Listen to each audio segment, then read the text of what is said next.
case, I guess you could say a case specimen. I'm just listening to Rav Avi, and it's so close to home by me. I have a close member of my mishpacha, as close as probably many of you in this room.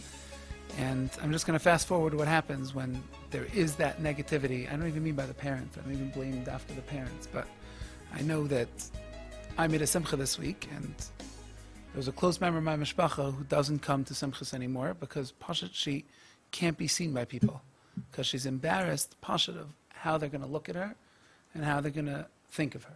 Now, it's not even an off the derech issue. Maybe she's on the derech, maybe she's off the derech. I think it's very similar to, as to Leia's case, it's not an off the derech, on the derech. It's not the nekuda, it's Pashat. Do people look at her with a negative tone? Or do people look at her as, you're a chashuva girl, you're someone who has keiches, you're someone who has capabilities, you're someone who I want to have to do with because I look up at you. I look at you. Yeah? Not just down at you. She was in my in-laws' house for Yom Tov, this person, and Pashat, she wouldn't go to the store because she was worried who was going to see her. And she didn't feel she was functional enough in life that she could be proud of where she's holding, that she could be seen by people. Because people are not going to look at her and they're just going to say, oh, really? And they're going to give her that one look, that one negative undertone. It's going to shatter her. Pashat shatter her, and she can't Pashat deal with life. She Pashat hides from people just based on the fact that she's worried to get that undertone.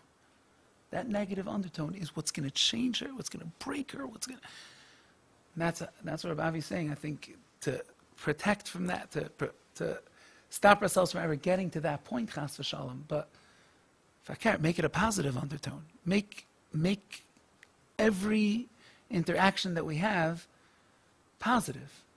Let her see that we care for her in a real way, not just, when are you going to be more functional? When are we going to be able to be more proud of you? Like, be positive about where she's holding and what keiches she has, because she has tremendous keiches. I mean, just people following her, listening to her, people, she has tremendous keiches. The shaila is, if we recognize those keiches, just like those other people. Now, if we recognize those keiches, and she sees that, hey, wait, these people are machshav me, these people care about me, these people really want to see me matzliach, they want to see that a closer kasha with me, she'll want to have a closer kasha, not just on the derech. I know I'm supposed to be the rabbi talking about on the derech, but it's not on the derech thing here so much. I think most of us can understand. It's Pashat, is she going to be a functional human being, right? Pashat, a functional human being. We want to see her not be hiding to go to the supermarket like this HaRav of mine, right, in a few years.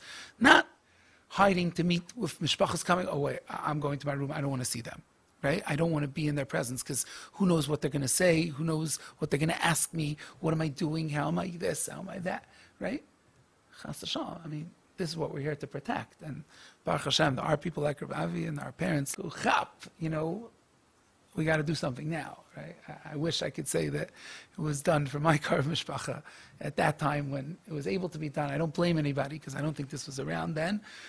She's now close to 40 years old, so I don't think you've been in business that long, right? So I don't really blame them. It was taka something, she went through trauma. It wasn't a simple thing, but just the fact that we have the ability to do it together and be in this together and talk about it together and be there for such a special thing. And Pashat Yeshukech to Rav Avi for it. She can be for continued atzlacha, because I know I was friendly with, switching subjects, I was friendly with a teenager. I remember this teenager used to walk around camp. He was in my bunking camp. He used to walk around camp spitting on the floor. Spitting on the floor. He had an autistic sibling, a few years older than him. And the parents put in a lot of keiches into that sibling. And it was from a very chashuv mishpacha, gvirish mishpacha. And this boy, no one ever got to him. No one ever looked at him, except maybe the people who did look at him, maybe they looked at him with dollar signs. How could I, get a kasha with him to I didn't know who the family was. I had no shaykhs, no idea. Yes, no, maybe. Nabach, it's a bracha in a yingel. Mamash, it's a bracha in a kid. He was in 8th grade at the time. He couldn't look people in the eye. He couldn't wake up in the morning. He couldn't, I can't say I really did anything for him except gave him an ear. Really. I only gave him an ear. He used to talk to me, cried on my shoulder till 3 in the morning sometimes. And he didn't get better. I mean, I have to be honest, he didn't get better right away. Not at all. I can't say I had anything to do with even him being functional, eventually when he became functional. But just, you saw the difference when you give a kid that time and you give him that feeling that I care about you. I want to hear what's bothering you. I want to hear, what you're going through and how you're feeling. That's all that matters to them. And when they lash out, officially going off the derech, I don't know. In this case, Al Kapanim, I don't think the Nekuda was, am I yes on the derech? No, that was never, right? It's just, she was never able to feel a part of anything, that I'm a functional human being. In this setting, everybody was always rejecting her, whether it was in school. I don't think at home they rejected her, but in school she was rejected and rejected. She never, it takes all that extra keiches from us to be able to give her those feelings that, chas v'shalom, we accept you for who you are.